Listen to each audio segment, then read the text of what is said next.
ہم نے کوئی ضمانت اٹھائی ہے تمہاری؟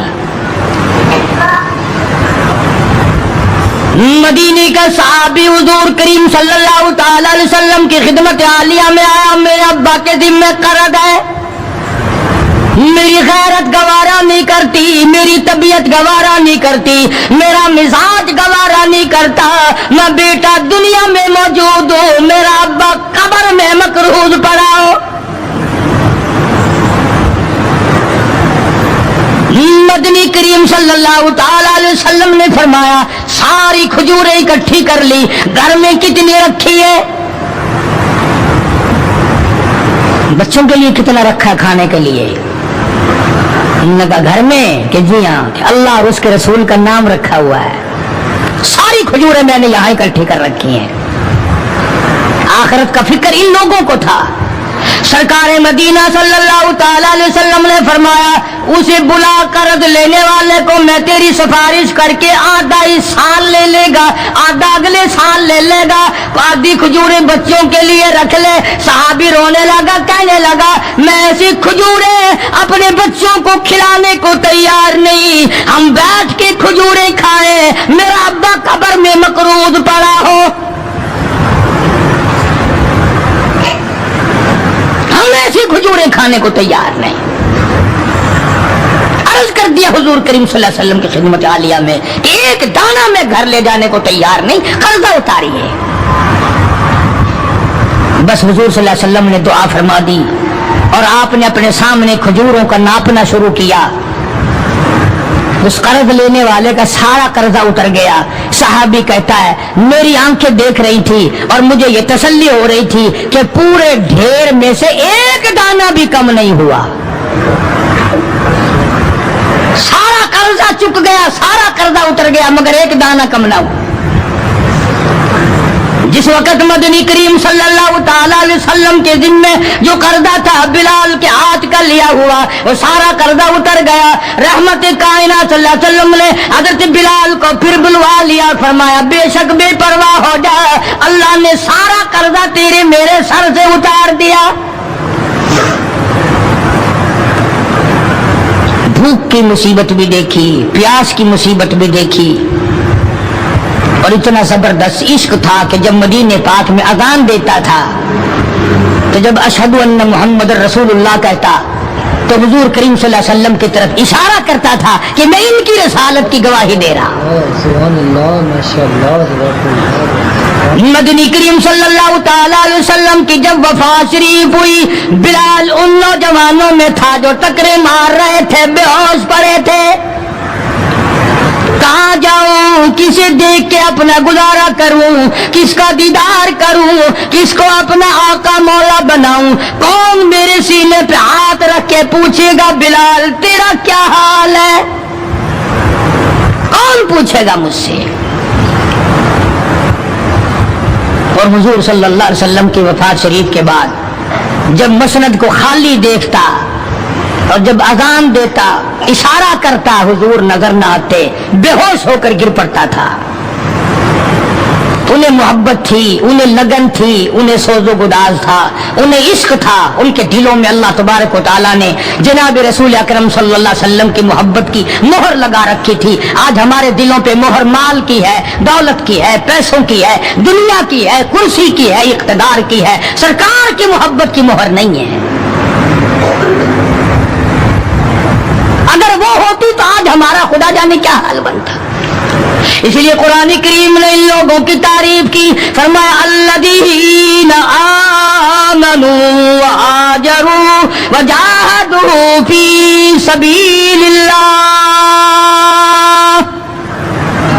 بے شک وہ لوگ جنہوں نے اللہ کے نام پہ ہجرت کی، اللہ کے نام پر ایمان لائے، اسی کے نام پہ ہجرت کی اور جہاد کیا میری راہ میں، بِأَمْوَالِهِمْ وَأَنفُسِهِمْ، مالی قربانی کی، جان کی قربانی دی۔ اللہ کہتا ہے اولئک اعظم درجۃ عند اللہ، یہی ہے وہ لوگ جن کے بہت بڑے درجے بلند ہیں میرے یہاں، میں خدا کے نزدیک ان کے درجے بڑے ہیں، میں خدا کے نزدیک ان کے مقام بڑے اونچے ہیں، میں پروردگار عالم کے نزدیک ان لوگوں کے مقامات بڑے اونچے ہیں، اور خدا جن کو اونچا کہے وہ کتنے اونچے ہوں گے۔ اور دونوں شہادتیں اللہ پاک کی قرآن میں ہیں حضرات صحابہ کرام کے بارے میں۔ تمہارا اس طرف دھیان نہیں، تمہیں تو صرف تھوڑی سی کوئی انگلی لگا دے، دیکھو جی فلانے نے فلانے کا حق مار لیا تھا، دیکھو نا جی برا ہوا نا جی، اوہو تم بھی فیصلہ کر جج بن جاتے ہو، تم بھی فیصلہ کرنے والے بن جاتے ہو۔ ٹھیک ہے یار، صحابہ کے درجے تو بڑے ہیں، مگر یہ بات تو نہیں چاہیے تھی انہیں۔ تجھے کیا پتا ہے؟ تجھے اپنے ایمان کا تو پتہ نہیں، تو صحابہ کرام کے ایمان کا پتہ کرتا ہے۔ ساری عمر گو کھاتے گزر گئی، حرام کا پیشاب پیتے گزر گئی، ہم صحابہ کرام کے فیصلے کریں گے؟ اور فیصلہ کرنے والے ہم، اور فیصلہ نبی کے یاروں کا، نبی کے دیوانوں کا، نبی کے پروانوں کا۔ خدا گواہ ہے، خدا کہتا ہے بِأَمْوَالِهِمْ وَأَنفُسِهِمْ کہ ان لوگوں نے مال بھی قربان کیا، جان بھی میرے اوپر قربان کر دی۔ خدا گواہ ہے، رسول گواہ ہے، قرآن گواہ ہے۔ تم صحابہ کرام میں 1 کروڑ عیب نکالو، کوئی صحابہ کے درجے کو نقصان نہیں پہنچا سکتا۔ 1500 سال پہلے کی باتیں کرنے کے لیے بڑے ہوشیار ہو، آج کل کی باتیں کوئی نہیں کرتا۔ کیسے کریں؟ انشاءاللہ شام جیل میں ہوگی۔ آج کل کی باتیں کرو نا، کس محکمے میں کیا ہو رہا ہے، کس جگہ کیا ہو رہا ہے، کیا کر رہے ہیں وزراء، کیا کر رہے ہیں سفراء، کیا کر رہے ہیں بڑے بڑے افسر، ان کی بات نہیں کرتے، رسالے چھاپے پھرتے ہیں صحابہ کرام کے نام پر۔ میں تمہیں ایک بات کہتا ہوں، آج بڑا بد نصیب ہے وہ آدمی، اور بڑا بدبخت ہے وہ آدمی، اور میں تو آگے بڑھ کر کہوں گا بڑا لعنتی ہے وہ آدمی جو محمد صلی اللہ علیہ وسلم کے یاروں کا شکوہ کرے، گلہ کرے حضور کے یاروں کا، ان یاروں کا جو حضور کے آڑے وقت میں کام آئے، جنہوں نے حضور صلی اللہ علیہ وسلم کے ساتھ ہو کر اپنے پیٹ پہ پتھر باندھے اور فاقے کاٹے، مصائب جھیلے، پیاسے مرے، بھوکے رہے، ان کا گلہ کرتے ہو۔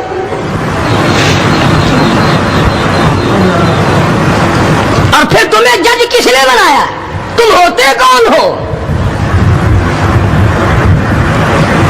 تم کون ہو محمد صلی اللہ علیہ وسلم کے یاروں کا فیصلہ کرنے والے؟ وہ خدا کے بندے تھے، خدا ان کا گواہ ہے، نبی ان کے گواہ ہیں، قرآن ان کی تعریف کرتا ہے۔ فرمایا ان الذین آمنوا وہاجروا وجاہدوا فی سبیل اللہ، ایمان لائے، ہجرت کی، جہاد کیا نہ، بدر میں تو وہ لڑے، احد میں انہوں نے قربانیاں دی، حنین میں وہ لڑے، خندق میں وہ لڑے، تبوک میں انہوں نے قربانیاں دی، یرموک میں انہوں نے قربانیاں دی۔ ایک ایک صحابی ایسا ہے، حضرت خالد بن ولید رضی اللہ تعالیٰ عنہ نے 125 جنگ لڑے ہیں، اور اسلام کے نام پر جنگیں تو انہوں نے لڑی، اور تم کرسیوں پہ بیٹھ کر میز پہ رسالے رکھ کر فیصلے تم کرتے ہو۔ تم ہو کون؟ یہ تو منافقوں کی اولاد کر سکتی ہے، یہ تو یہودیوں کی اولاد کر سکتی ہے، یہ تو عیسائیوں کی اولاد کر سکتی ہے، مسلمان کا تو ہم ایسا نہیں کر سکتا۔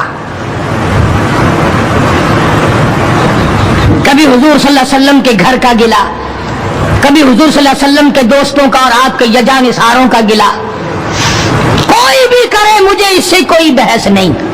بہرحال ہم ان کو اپنا نہیں جانتے، اور جو نبی کے یاروں کے نہیں وہ ہمارے نہیں، وہ ملک کے نہیں، وہ قوم کے وفادار نہیں ہو سکتے، وہ ملت کے وفادار، اور جو نبی کے دروازے کا وفادار نہیں وہ تیرا وفادار کب ہوگا؟ یہاں تو غلامی کرنے والوں نے سب کچھ کمایا ہے، سب کچھ کمایا غلامی کرنے والوں نے۔ اللہ غنی، ان کی پیٹھ گواہ ہے کہ انہوں نے اسلام کے لیے کیا کیا، ان کے کمر پہ کوڑوں کے نشانات گواہ ہیں کہ انہوں نے اسلام اور ایمان کے لیے کیا کیا۔ سیدنا بلال سب کا رضی اللہ تعالیٰ وفات شریف کے بعد مدینے میں رہ نہ سکے، منبر خالی میرے سے دیکھا نہیں جاتا، دمشق چلے گئے،